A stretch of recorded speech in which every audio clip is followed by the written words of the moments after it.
Actually, I also travel a lot, and this safari came about exactly like that. I have a very good friend here, and he did the safari last summer with nature photographers. He's also a nature photographer, but he's also a birder. And then he had this huge trauma that all his team wanted to see the big five, and that was it. So they would just dash by birds and other cool stuff. So he didn't get the chance to actually enjoy Kenya as he wanted to. So he called me and my brother and like, do you want to come to Kenya for a safari? Because I want to see birds. I need birders with me who will stay, show me the birds, and who will enjoy it with me. Why not? So we had this discussion last October, and then in January we went to Kenya. So it was 10 days, a guided tour, which is, I traveled a lot. Having a guide is usually amazing. They know where to take you. They organize everything. He was our chauffeur. He did all the logistics. So he picked us up at the airport, and then we had accommodation, food, everything planned out. We just had to sit in the car and enjoy, and basically look for birds. Okay, so about Kenya. Kenya is here. I mean, when I first, Lotzi called me that, do you want to come to Kenya? I had to open the map and actually look, because somewhere in Africa, but exactly, so Kenya is here. As you see, it's crossed by the equator and also by the Great Rift Valley. So it has a very huge diversity of habitats because of this. So in the coastline, where I wasn't this time, unfortunately, because this is a huge country, more than half a million square kilometers. So on the coastline, the habitat is almost tropical. And then in the middle, it's continental, but Mount Kenya has snow on its peak. So it has very high mountain habitat. Around it, it has lush forests. And then it has desert in the northeast. So it's amazingly diverse, and also a lot of altitude differences. I will tell you about this later. So as I told you, it's big.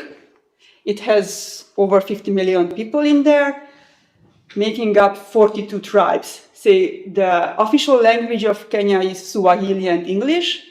Swahili is the mother tongue of the Maasai people, but actually there are 40. So Kenyans belong to 42 different tribes, and those are not dialects. Those are 42 completely different languages. So the whole country is extremely multicultural and multilingual. So everybody speaks their own mother tongue, of course, and they speak Swahili so that they can understand their neighbors, because they moved a lot around in the country, so the tribes aren't that local anymore. And then, of course, they learn English in school. In rural areas, they speak less English, and they also have different dialects of English with different amounts of Swahili mixed in it. Yes, and it's very diverse. It has almost 400 mammal species, over 1,000 birds, because there's the thing about Kenya. You saw the big picture. I won't go back because it's a lot to go back. But all the birds, so most of the birds from Asia and Europe go there to winter. So it gathers, and of course it has the local species too, but it gathers all the migratory birds, especially in January. It's just mind-blowing what's there. Also has lots of reptiles and also amphibians. I didn't see any amphibians while I was there because I wasn't in such regions. Sorry?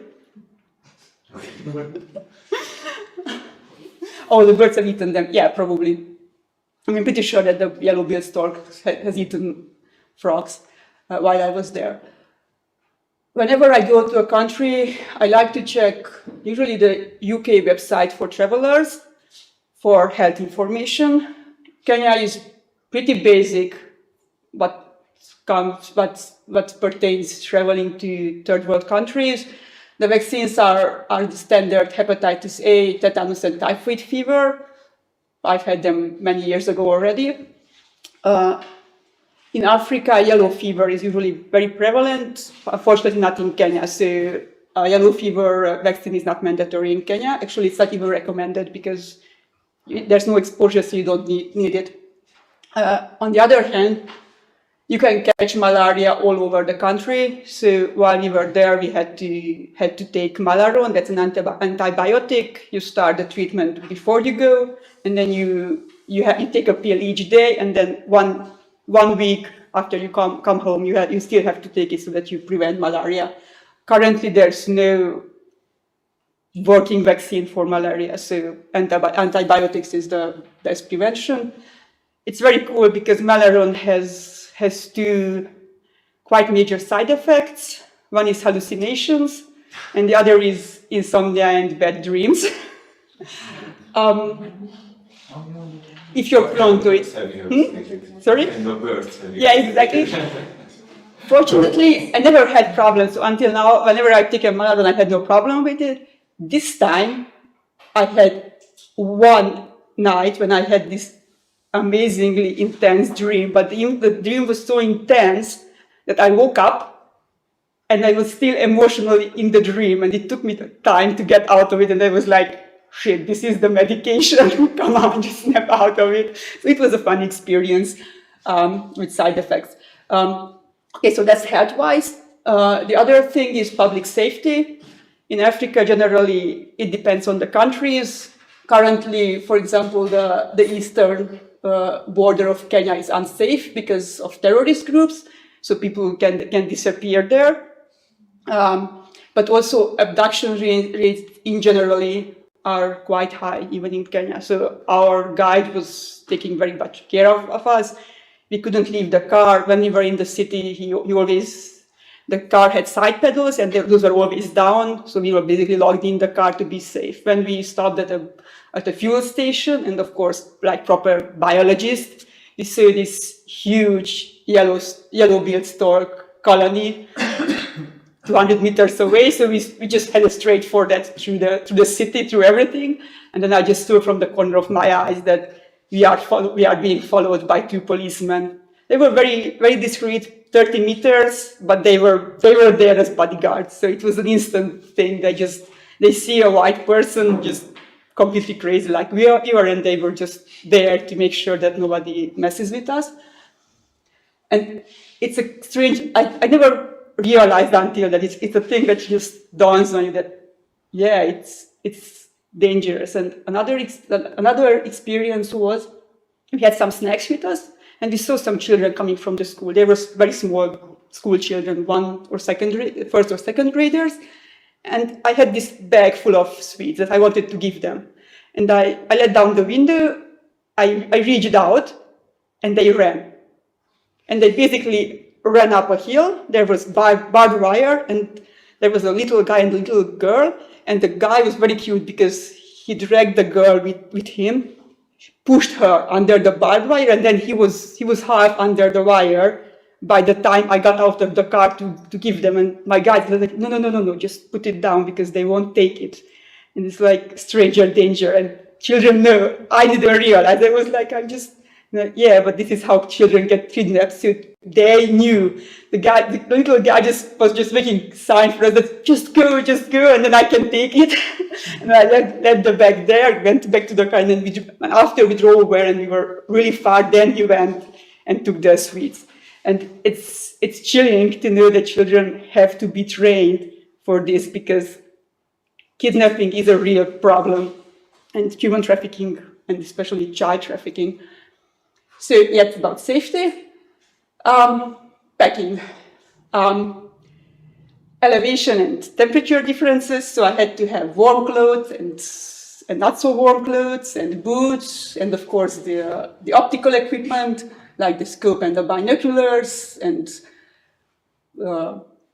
power bank, and lots of cables and torch and all the stuff.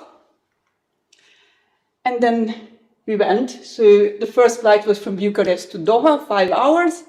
We had an overlay in Doha. This is a teddy bear, a very creepy teddy bear in the Doha airport. Yeah, exactly. That was our face to it. So it's just what the actual hell. And if you go around it, it's just worse because the lamp just basically goes into its head, and it's crazy creepy. Since then, I had 3 overlays in Doha. I always stop by the bear and take pictures because it's just funny. And then from Doha, after we got through to our trauma of seeing that bear, we flew another 5 hours to Nairobi. Arrived after midnight. We spent over an hour at customs. Fun time. So by the time we got into the car, we were half dead, but ready to take on the adventure. And the next day we met Elijah. So he was our guide. So this was our team. This is Latsi, Elijah, Tunde, my brother Nandor, and myself. And then it was adventure time. So the car looked like this from the inside. It's a modified Toyota. It's basically standard safari car. So in front is the driver, and there's another seat beside the driver, but usually nobody uses it during the safari because you can take photos because you just can let down this small window there. So it's not practical. So the tourists are usually in the back. There are 6 seats, but for 6 people, especially with optical equipment, is a mess. So just the 4 of us, that was very nice. Even so, I mean, I had 2 seats for myself in the back because I was spotting. I don't have a camera, so I let the others take pictures. And while they were taking pictures, I was spotting for something else that they were missing. Nandor and Tunde were in the middle, and then Latsi was in the front. And they constantly stepped on each other. So it was and we always had to be careful because Tunde is very tiny, so we always had to be careful not to push her out of the car or not to step on her. So yeah, and then these side pedals, we could roll them up, and then when we were traveling, then we rolled them down. We usually discuss with Elijah, and I convinced him that we can have them up so that we can see, and then it's okay, and we can defend ourselves, and I don't mind if people take pictures of me, but I want to see. And then he usually let us. When we were in Nairobi, these were down, and there was no discussion about it. And yeah, he had a point. Okay. We managed to visit 4 national parks. We had 3 days in Samburu, 3 days in Nakuru, 3 days in Masai Mara, and then half a day in Nairobi. I will speak about each one separately. This is our whole trek. So this is Nairobi. This is where we arrived. And if you look at the map, you already see the diversity of habitats that we crossed and that we saw. So we went around Mount Kenya, and you can see that this is a very arid region where Samburu is. You have the Great Rift Valley, and then Nakuru Lake is at an elevation of almost 2,000 meters. And then Masai Mara is at the Tanzanian border. So it's basically, here's the Serengeti, and then this is Masai Mara. So basically whatever you can see in Tanzania in the Serengeti, you can see in Masai Mara. And then Nairobi, the Nairobi National Park is a whole other story because you have a capital that is basically a metropolis, and then you have a national park right in the backyard of the metropolis.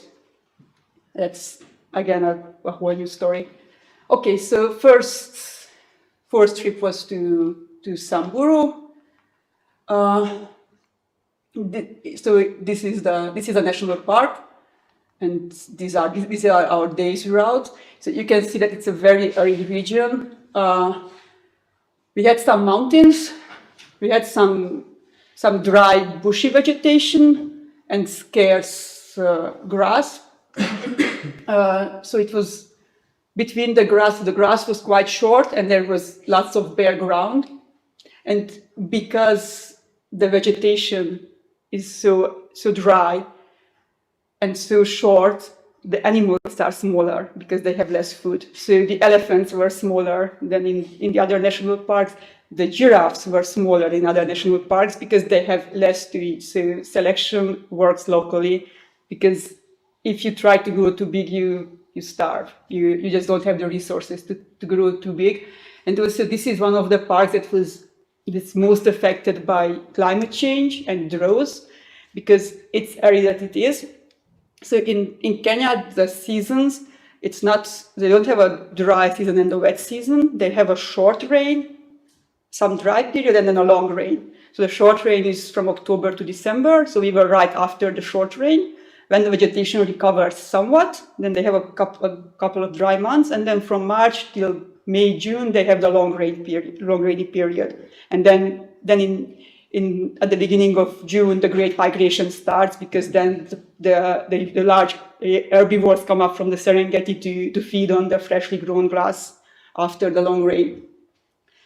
But with climate change, the short rain never came, and the long rain was short and came later. So there was a drought in 2010, I think, that was especially bad. Rangers told us that they basically transported food and water into the national park, and even so, more than half of the animals died there. So basically, they just starved because there was no water and no food. So, and the more the rainy period shifts, the more these sites are affected, because basically these animals depend on water, and if it never comes, they are too far from anything, so they just die. This is a cheetah here, by the way. There was also a river crossing, so there were some palm trees and some lusher vegetation. That was very nice. At the lodge, we had this common genet that was an evening visitor. It always came. It wasn't tame, but it was used to tourists. So we would sit down to eat, and then it would just go under the table. It wouldn't beg for food, but it would just cross the dining area, because it had kids right above us. And one day we found the kids just in the ceiling looking down at us. I was discussing with my brother that when those kids leave the attic and will start to move around in the dining area, that will be cuteness overload. Okay, in Samburu, there's one of the rarest zebra species. So there are 3 zebra species in the world. This is the gravy zebra. You can't see now, but I will show another picture. So this is the zebra that you know. This is the plain zebra that you see in National Geographic. And if you look at the gravy zebra, it's taller, it's stockier, so it looks more like a mule. This is the largest of the zebras, and you can see that the stripes are much denser on it than on a plain zebra. So in Samburu National Park, some individuals live there. It's rare, so we usually saw 1 or 2 at a time, never in big herds like plain zebras. This is from Nakuru National Park. There are no plain zebras in Samburu. This is the gerenuk, another very weird herbivore. Oh, I won't show the traditional gnus and other stuff, because of wildebeest and other stuff, because you know how they look. So this is also called the giraffe gazelle, because it has an especially long neck, and it feeds on bushes, or even trees, so it can stand on 2 legs to reach even higher to get the foliage.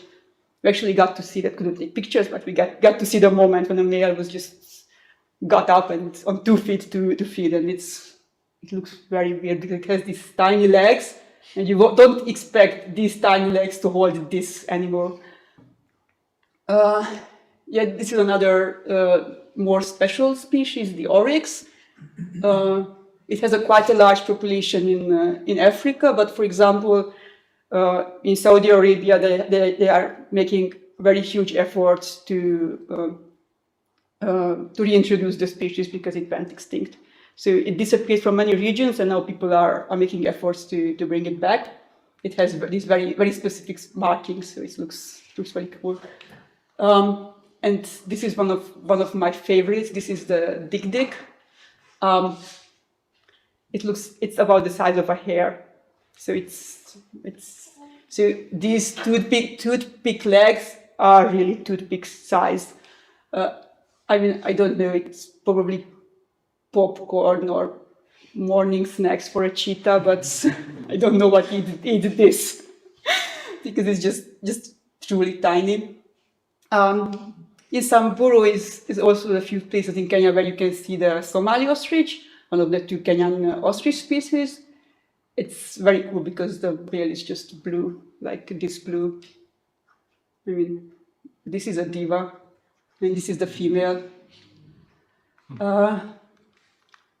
Another one that I like, because you probably seen the helmet guinea fowl. Many people have them at home in chicken yards. I don't understand why we don't have this species. It's somewhat larger, just as noisy, but it looks way cooler. I mean, this feather is, you can see in this picture, but it's purple. And it has red eyes. I mean, come on. And then one that was on my bucket list, the secretary bird. The special about this, besides looking like an actual secretary in a costume and the hairdo, I mean, it has the hairdo and it has the makeup and everything, is that it kills its prey by kicking it to death. And I really wanted to see it. So I really wanted to see the species first and foremost. So I was like, yes, please, secretary bird. And there was a secretary bird. We're like, okay, and then now kill something. And then there was this secretary bird. The video is poor quality, I'm sorry for that. It's made with my phone. I was just kept in the kill something, and then it did this. Wait for it.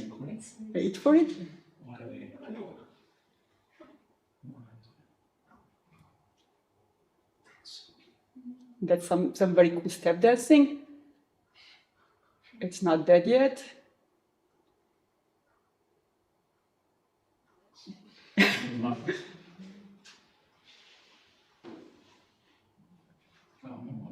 Still not good enough.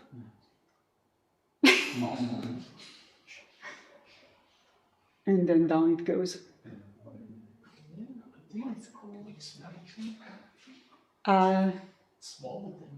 It was a huge wall, but yeah, it was, the quality is bad, but the experience was amazing. And actually the whole trip was like this. Lati would say that he wants to photograph elephants in the sunset with backlight, in dust, and then he got that picture. I also have the picture. I will show you at the end. And then the whole trip, we kept saying this. We want to see something, but this way, and then we would see it that way. So we are just like this martial eagle juvenile. In the morning, when the previous day we saw an adult, but it was high in a tree, it wouldn't fly. Lottie would just sit under the tree and just sing fly, birdie fly, and it wouldn't because it was 36 degrees and no bird is stupid enough to fly in that heat. And the next morning when we made the list, okay, what do we want to see today? I said that I want to see a martial eagle, but so that it stays, it flies, and then it stays somewhere so that you can take pictures. And then there was this bird. I took this picture with my phone through my telescope. That's why it has this nice bokeh around it. It stood, it flew, it came down beside the bush and was chasing some guinea fowl, like Tom and Jerry, in one direction and then change direction in the other direction. Didn't catch anything because it's a juvenile that doesn't know how to hunt yet. But it was quite a spectacle. Okay, and then there are some funny names birds, and this was on my wish list because it's called the go-away bird. I mean, and it's loud. It really tells you to go away. Also, not very friendly, so they usually didn't stay for pictures. My brother got lucky with this one. Also, yeah, of course, the nice pictures are from my brother. The less nice one with the phone, those are mine. So yeah, this is a turaku, but there are three go-away bird species in Kenya. This was one of them. And then we had shiny starlings, like this superb starling. I mean, I don't know who gives it the fashion advice, but this I took with my picture, with my phone, like just this, because it was less than a meter, just sitting there waiting for me to throw it some crumbs. It didn't get any food from me, but it tried. And then, of course, it was January, so we had the birds that we have at home, having a winter holiday there, just chilling out. Unfortunately, no rings. I was really hoping that, I mean, there were hundreds of white stars, and I kept looking for on the legs because I really wanted to read at least one ring from Europe, just to know that, okay, this bird is from, I don't know, Germany or from us. No such luck, but still, these are our birds, probably. Also, we are not allowed to get out of the car because of stuff that could kill us. I mean, they're not just lions that can eat tourists, and dead tourist is bad for tourism.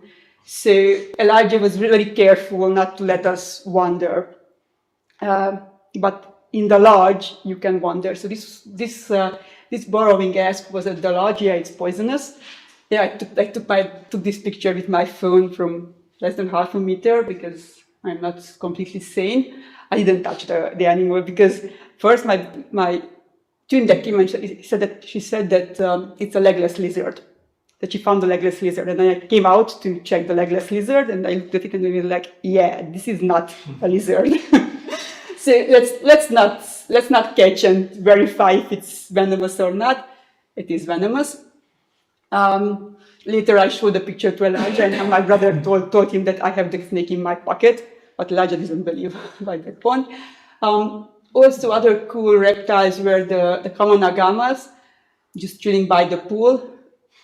Crazy colorful. They are also called rainbow agamas because, yeah. And then there was the very nice five-line skinks. Some of them had neon blue tails, and some of them had already orange head. They are, again, just cute critters. Okay, and then we went to Nakuru, and that's, again, very interesting because this is a city. So people live here. And then, so the whole national park is fenced.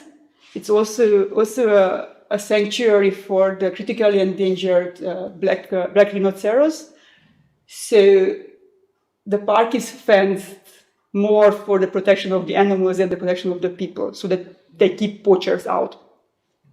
But the whole park is basically the lake and then some surroundings, quite small, but quite diverse. We entered, and then this young Grupus vulture was just right by the entrance, just greeting us. My brother's big dream. He kept saying that he wants to see vultures, and he kept saying it so much that by day 2, Elijah, our guide, already knew Keselyű. That's vulture in Hungarian. So he already said, let's go and see some Keselyű. Keselyű and Kuhi, that's the black-shouldered kite. This was another target for one of my colleagues. And this is how the lakeside looks. This should be a video. So these are marabou storks and yellow-billed storks. Here's a glassy ibis, some sacred ibises, great white pelicans, just chilling. I kept telling our guide that these are our birds. There were hundreds, just on winter holiday. There were some spoonbills and flamingos. It was just crazy. So we had the gray-crowned cranes, of course, Goliath herons, not the best hair day. And yellow-billed storks, they would do just this. So this could be a video because they just did this. I mean, this is a picture, but I have a video of 5 minutes, just this. It's just, I mean, waiting for, I don't know, the fish to swim up. But it's a very interesting technique. I didn't understand how they eat anything. I also saw that mostly gray, so young birds did it. Adult birds were pinkish, like flamingos, and they would move their beak more actively and search more actively in the mud. I think these ones were still figuring out, but it was funny because you were looking at, is it frozen? Is it dead? Is it suffer? Especially some of them would just put their head almost all the way in, and it was like, can you breathe? Are you okay? So, yeah. And then, of course, the marabou storks. These are huge. So these are huge. And probably pretty to their mother, but yeah, they are definitely spectacular. And of course, lots of lapwing species. I really like this one, the rattler lapwing. I mean, blue eyes and this yellow and red rattles is just nice. Yellow-billed ducks, very few duck species, by the way. And one of my favorite kingfisher, the pipe kingfisher, because it's usually not in tropical settings when I see it. So there's lots of noise, lots of color, and this bird just looks like a black and white movie. And I love it. It's pretty. Okay, and this is another. Yes, this one works. This is a ground hornbill. Again, it's just. So it's like any other hornbills, but it stays on the ground, feeds on the ground, so it's very much chicken-like, but with the hornbill accessories. So it's again just okay. And this was a rock hyrax. Actually, we saw later a tree hyrax too, then pretty similar. It's a small mammal just living on rocks, also climbs on trees. I mean, with these legs, I don't know how it does it. It looks very round, like more rolling than climbing, but they are very skilled climbers. I saw them standing on top of trees. So this was a nice spotting. And then we went to Masai Mara. So as I told you, this here, Sears Tanzania, this is the series, the Serengeti. And this is basically the northeastern part of that grassy savanna. So yeah, this was the international border to Tanzania. No entry, of course, so we stopped the car and we got out and took a walk in Tanzania, like any normal people would do. And yeah, so that's basically in the back. That's already the Serengeti. But because it's part of the Serengeti, it's also very popular. And this is one of the huge downsides of tourism. So in the other parts, because it was January, the pressure was low. We didn't see that many cars. If that was a cheetah or something from the big five, people would radio each other and the cars would gather, but there weren't more than 4 or 5 at worst. Here we had tens of cars. Here under the bush, there are two male cheetahs just chilling. But they do the same if you have a lioness with cubs or basically anything. And there are already studies that show that so animals don't seem bothered, they just sleep because they look at you. Sometimes the noise gets big because some tourists scream and they can't keep quiet. They lift their head, they look at you annoyed, but they are like, yeah, stupid monkeys, and then they sleep again. But there are studies that show that it reduces reproduction success because mothers fail to hunt and then cubs starve. So this was one of the dark sides of safaris. I mean, we came here before the cars arrived. We took some pictures of the cheetahs. We went away to see some other things, and then on our way back, I shot this picture and I told our guy just leave because I was nauseous. And this is a common sight. And this was off season. When it's normal season, it's even worse. We had a case when we saw some lions hunting, and it was big. They were hunting an African buffalo, and we actually saw the 2 male lions kill the African buffalo. It was spectacular. On one side, on the other side, there were more than 30 cars around, and they crossed the river, or a small stream hunting the buffalo. They killed it on the other side. And if you stood far enough, you could see it. I mean, I have nice pictures of it. I didn't show it here because it's bloody and gory. I mean, an animal is getting killed. But you could see it, especially with my scope, it was very nice. And even for taking pictures. Some tourists actually pushed their guide to drive through that stream. That was illegal also because that area was highly protected. And they were almost parking on top of the lions. They were trying to climb the bank of the stream. The car was slipping back, and they was like, just please flip over and kill those guys. Just please, somebody should die there. So that they stopped. And they were screaming and shouting and cheering the guy to go on. It was horrible. So tourism, and especially ethical tourism, is very important. Knowing where's the limit, knowing when to stop, take a picture, and then leave, or when to just shut your mouth. It should be important, because otherwise it's just not working. On the other hand, of course, lodges are nice, because we had them in Samburu. Our lodges weren't fenced, so wildlife would come in. So in Samburu, for example, the impalas would come in during the night, because the area of the lodge was lit, and they would sleep under the lamps, because the lions won't come, because of the lions would avoid the light. So the impalas would just sleep in the garden of the lodge, so that they are not eaten. And these were some mongooses that were just young mongooses just fooling around. And we had dozens of them.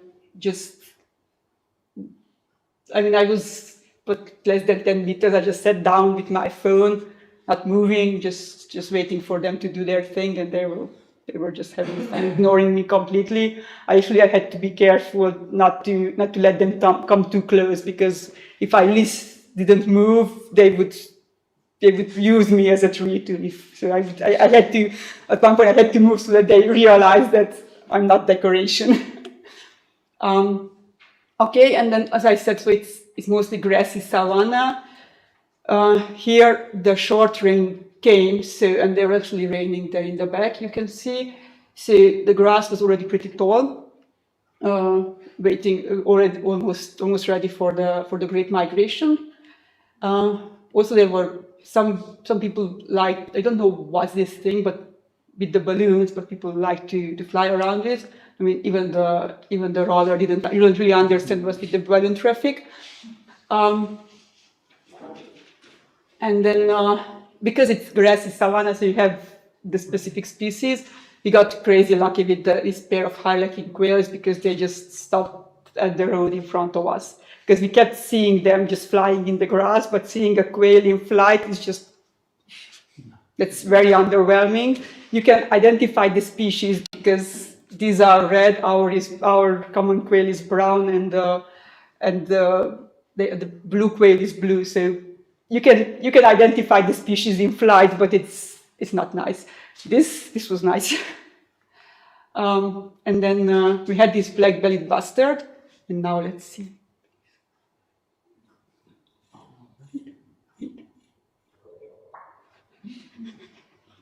And basically, so it was on the side of the road. So we just stopped with the car beside it. You can hear the cameras in the back.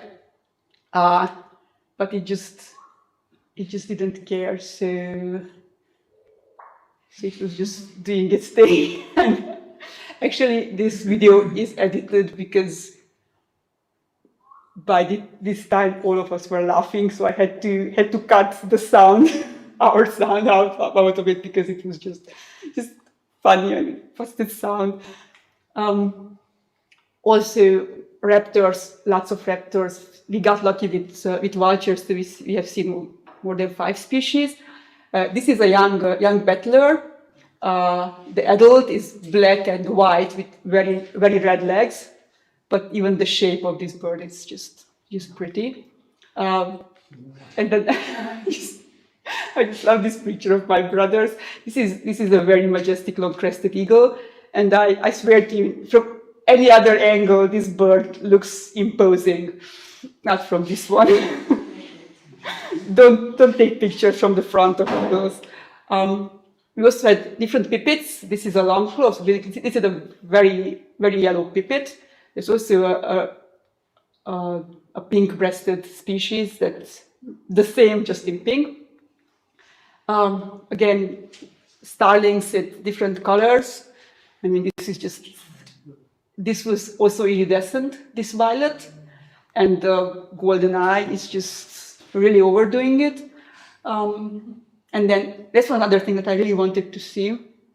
Attenborough has, you can check on YouTube because his documentary has a much better quality image, of course. So you just search for Widowbird and Attenborough on YouTube. This is a phone image. So this is basically courtship. That's a male sitting on the ground and just jumping up to impress the female.